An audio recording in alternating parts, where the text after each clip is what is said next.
박근혜 전 대통령 구속 근 1년 만에 1심 선고가 내려졌습니다.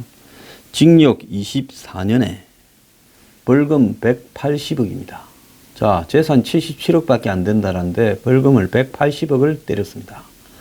박근혜 전 대통령의 지지자들은 1원도 만져보지 않았는데 벌금 180억이 웬 말이냐라고 이야기를 하기도 합니다. 18개 혐의가 있었는데 그 중에서 16개가 유죄로 인정이 되었습니다.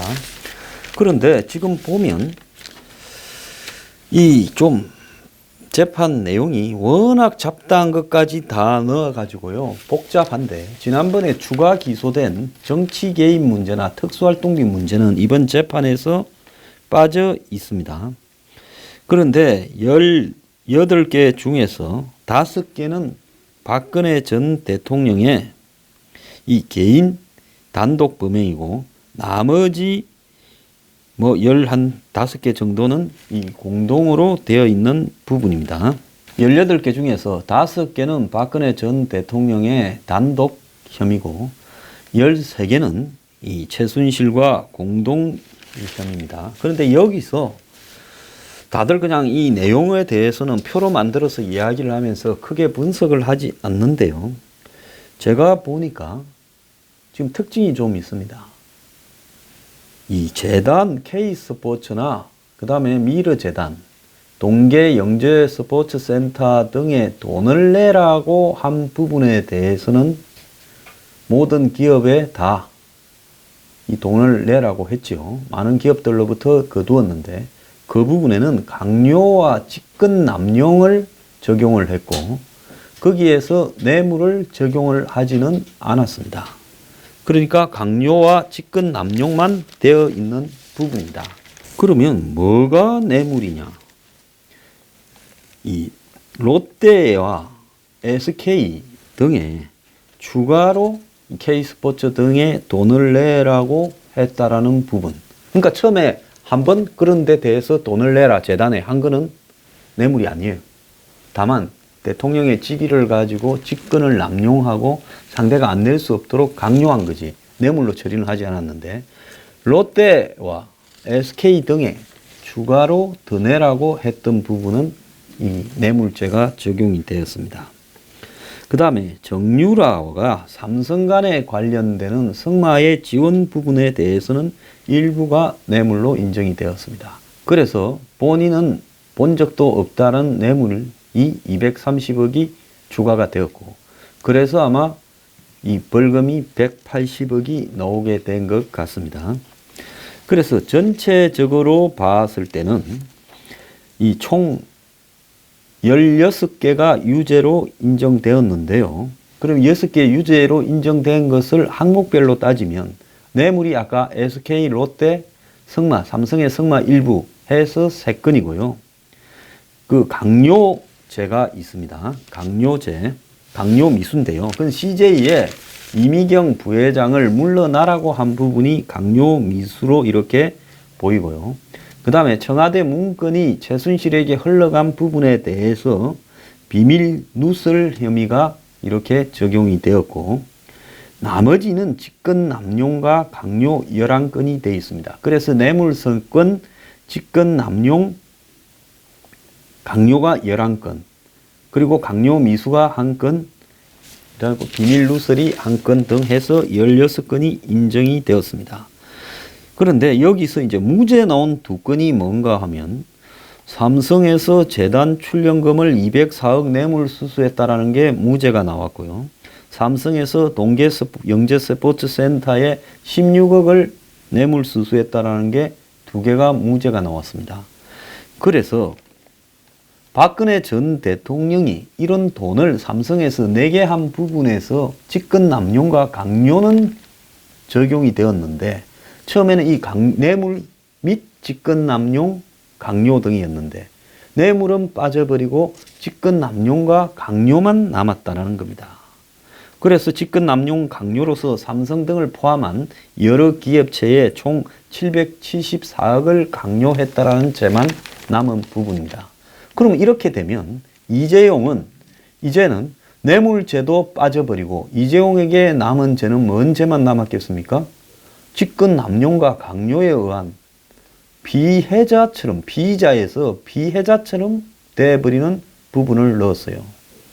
저는 박근혜 전 대통령에 대한 판결을 넘어서서 한국의 검찰과 사법부의 행태들이요, 전직 대통령보다 돈 많은 사람을 더 중시하고 있다 하는 이런 생각을 금할 길이 없는 겁니다.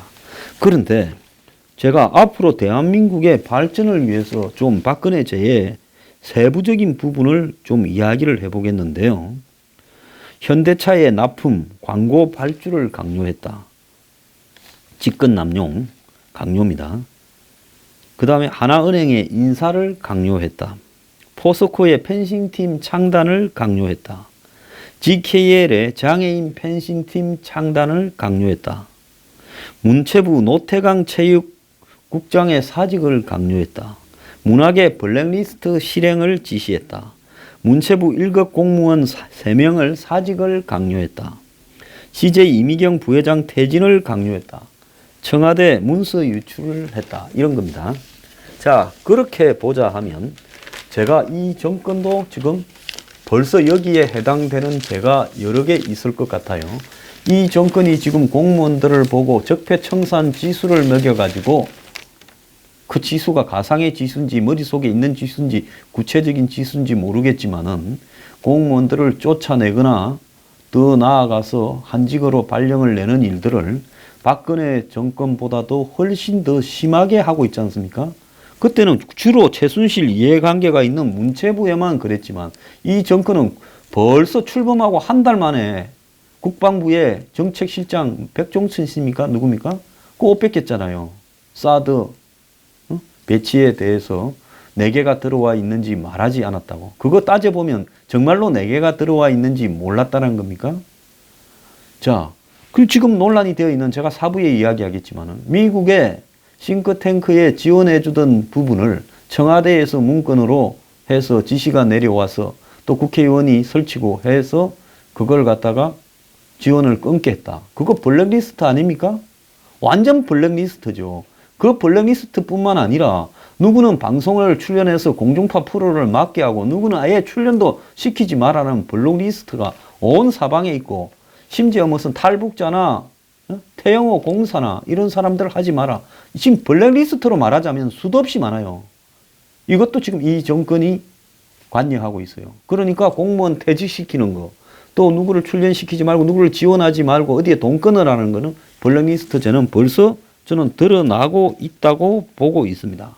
심지어 경총회 상금 부회장을 10수년 했던 사람을 정권에 대해서 뺐다간 소리 한다고 지금 날리는 일도 발생을 하지 않았습니까?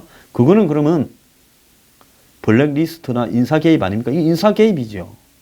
그래서 벌써 이 정권이 공무원의 사직 강요, 블랙리스트 실행, 인사 개입, 특히 지금 방송국에서 벌어지고 있는 이야기들, 뭐 MBC 사장 문제부터 시작해서 그 뭐 벌어지고 있는 온갖 일들은 이 정권이 얼마나 불법적으로 인사 개입을 자행하고 있는가를 보여주는 문제라고 생각을 합니다. 자, 이런 문제들은 이미 박근혜 전 대통령을 기준해서 보자면 이 정권도 지금 강요에 해당되는 죄를 상당히 짓고 있다. 심지어 그 강요는 공무원뿐만 아니라 민간 기관에 대해서도 지금 하고 있는 거 아니냐. 청와대에서 이런 일들에 다 개입하고 있다라는 소문들이 한간에 나고 있고, 민주당에 아직 남아있는 지난 19대에서 떨어졌던 전직 국회의원 40명 중에 20명이 벌써 일자리를 꿰차서 곳곳에서 설치고 있고, 그 중에 하나가 김기식이라는 거 아니겠습니까? 자, 이러면 김기식이라는 자질밀달, 검찰에 의해서 처벌받아야 될 사람을 금감원장에 보내는 부분 자체도 청와대가 개입을 했을 거니 이거는 뭐겠습니까?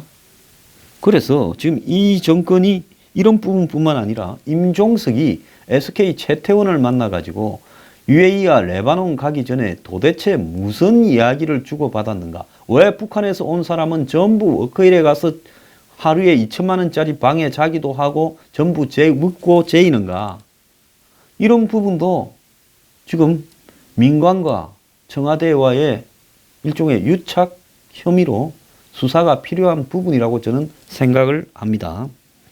그래서 이 정권 또한 지금 박 정권에 비교할 바 없는 이런 직권 남용과 강요를 숱하게 저지르고 있고, 보기에 따라서는 뇌물성이라고 볼 수 있는 일들도 저지르고 있다고 보고 있습니다. 자, 대통령이 한마디로 전직 대통령 부인을, 살아있는 부인을 경호해주라. 경호 그 규정에 의하면 기한이 다 되어서 이제 끝내야 되는데, 그럼 법을 개정해야 되는데, 개정하고 난 법에 의해서도 적용이 안 되는데 일단 해주라고 이야기하는 거 아니겠습니까? 그러면 YS의 부인 손명숙 씨는 어떻게 되는 겁니까? 그 사람은 안 해줘도 되고 이희호 여사만 해주면 되는 겁니까? 그 사람은 경호원과의 이런 오랫동안 경호해준 사람과의 인연이나 개인적 관계는 없었겠습니까? 자, 그런 부분으로 봤을 때 도대체 이 정권은 뭘 생각하는 거냐? 의문을 가지지 않을 수 없어요. 1심 다음날 보수단체들이 그 당일도 집회를 열었고 그 다음날도 집회를 열어서 살인도 안 했는데 24년형이 말이 되냐, 이런 이야기를 했습니다. 자, 저는 박근혜 전 대통령의 탄핵에 찬성해온 입장으로서 그 부분에 대해서는 지금도 뜻은 변함이 없다는 걸 확실하게 말씀드립니다. 그 부분 가지고 저보고 뜻을 꺾으려고 하지 마십시오.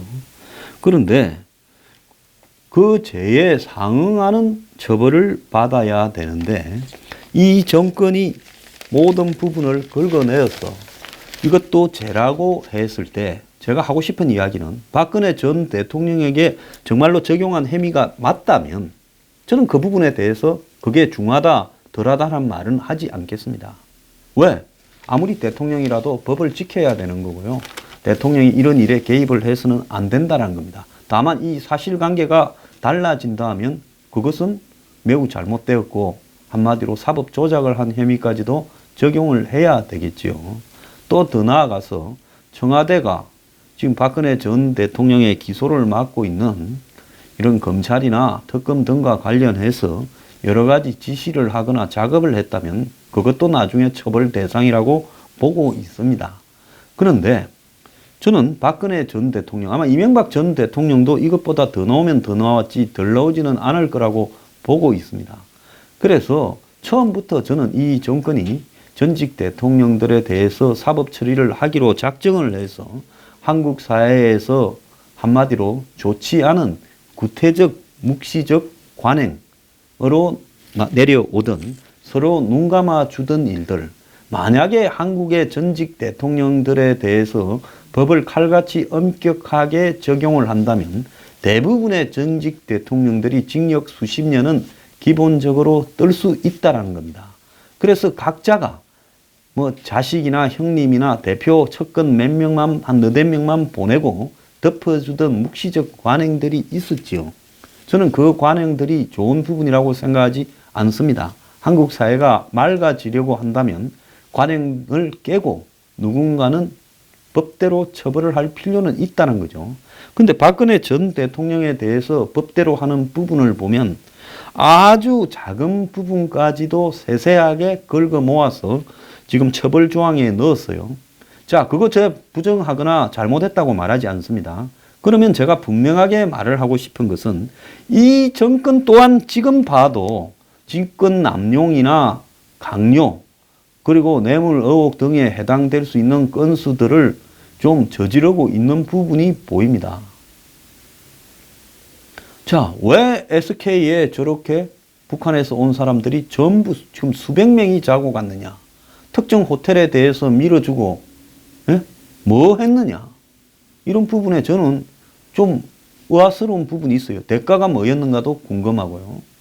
그래서 이 또한 세월이 지나면 터질 거니 이것도 뇌물을 내고 나중에 서로 간에 뭔가가 있어서 그렇다라고 나오지 않겠냐 생각을 합니다. 그런데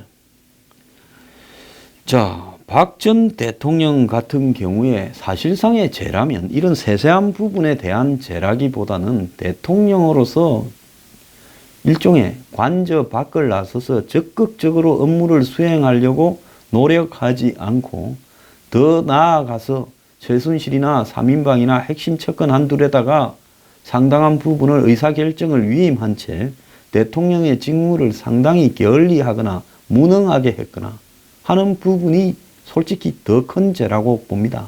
어떤 사람은 무능하거나 게을렀다고 탄핵할 수 있느냐 이야기하는데 저는 개인적으로 무능하고 게으른 사람은 대통령을 절대 해서는 안 된다라는 생각을 확신으로 가지고 있습니다. 다만 그에 대해서 책임을 묻는 부분이 법적인 부분, 탄핵 사유가 될 수 있느냐라고 이렇게 한 부분에서 지금 탄핵 사유의 핵심은 직권 남용과 강요가 핵심이 되겠죠. 그리고 일부 뇌물죄가 핵심이 되는 부분일 겁니다. 그런데 이제 박근혜 전 대통령이나 이명박 전 대통령이 몸을 던져서 하나 한국 사회를 위해서 기여한 부분이 있어요.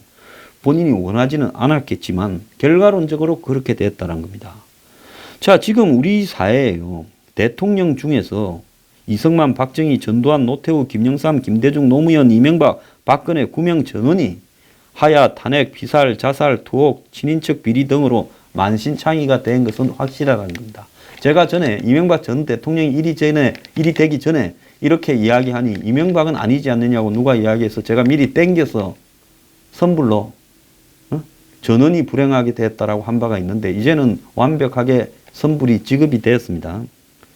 그래서 이게 사람의 문제겠느냐, 제도의 문제겠느냐, 한국 사회의 후진성의 문제겠느냐, 한국 민주주의의 수준의 문제냐, 이걸 좀 우리가 잘 봐야 돼요. 저는 첫 번째로 국민의 자질 문제라고 봅니다. 제도가 아무리 고쳐서 잘 만들어 보세요. 필요하다면 개헌도 해서 대통령의 권한을 견제도 해야 되겠지만은 그런다고 해서 또 문제가 없지는 않을 거라고 보입니다. 그러면 이것은 궁극적으로 한국의 국민의 자질이 수준이 낮은 사람을 대통령으로 뽑거나 대통령 근처까지 가게 만드는 겁니다. 국민의 자질이요. 국민의 자질이 올바르면 이렇게 되겠습니까? 오늘 아침 신문에 보면 헝가리라든지 폴란드라든지 이런 나라에 정부가 점점 권위주의적으로 이 독재식으로 흘러가고 있는데 국민들은 이 동구권이 무너지고 민주주의라는 혼란보다는 독재 권위주의라도 경제 성장만 하고 살게 해주면 좋다고 그걸 지지한다라는 그런 이 뉴스를 봤습니다. 지금 이번에 헝가리에 또 총리가 되는 오르반이라는 사람 뭐 거의 독재로 가고 있지요. 자, 그런데 지금 검찰도 이제 이거 생각을 해봐야 될 부분이라는 거죠. 정권의 초중반에는 중견이 되어서 개처럼 활동을 하다가 이제 정권의 말이 되어서 권력이 맛이 같다 생각되면 되돌아서 물고 있습니다. 자, 검찰이 결국은 노무현 자살과 그 다음에 그 이후에 또 검찰은 있던 범죄가 다 없다라고 들어버리고 없었던 것처럼 그리고 또 이번에 이명박 전 대통령이 또 구속되고 이런 부분을 보면요. 검찰의 태도도 보통 문제는 있는 게 아닙니다. 자, 지금 박근혜 전 대통령에 대해서는 지금 기소되거나 이런 사람이 한 40명쯤 되고 있어요. 거의 일망타진을 하다시피 싹쓸이를 했는데요. 청와대는 오늘 모두 가슴에는 메마르고 스산한 바람이 불렀다. 나라 전체로도 한 인생으로도 가슴 아픈 일이다. 오늘을 잊지 않겠다고 청와대 성명을 지난 금요일 날 냈는데요. 제가 그 말을 잊지 않겠습니다. 제 방송을 듣는 사람도 잊지 않을 건데요. 제가 하나 하고 싶은 이야기는 박근혜 전 대통령에 적용된 18개의 범죄, 그 중에서 유죄가 된 16개를 지금 청와대에 있는 현 문재인 정권의 문재인 대통령의 그 신복들에게 임종석에게 적용을 한다면 그 죄 중 몇 개를 이미 저질렀는지 안 그러면 저지르고 있는지 직권 남용이나 강요나 정보 누설이나 더 나아가서 뇌물이나 이런 것들을 저지르고 있는지 한번 중간 점검은 해봐야 될 거라고 봐요. 왜? 지금 벌써 한 10개 되면 한 4년, 5년 하면 한 100개가 될지도 모르는데 그때 우리는 얼마나 당할 거냐 각오를 해야 될 겁니다. 그러니까 그 각오를 또 엉뚱한 걸로 해서 다 집어넣고 전부 겁줘서 우리는 절대로 정권을 안 놓친다라는 생각은 행여나 하지 말기를 바래요. 왜? 그거는 절대 그리 안 되게 자연 법칙적으로 되어 있으니 그러려다가 진짜 사형당할 수도 있어요. 그러니까 그런 소리는 절대로, 그런 생각은 절대로 하지 말기를 바랄 뿐입니다. 자, 박근혜를 보면서 나는 몇 년인가 이 생각을 좀 해볼 필요가 있다는 것이 지금 벌어지고 있는 혼란에 대해서 제가 말하고 싶은 내용입니다.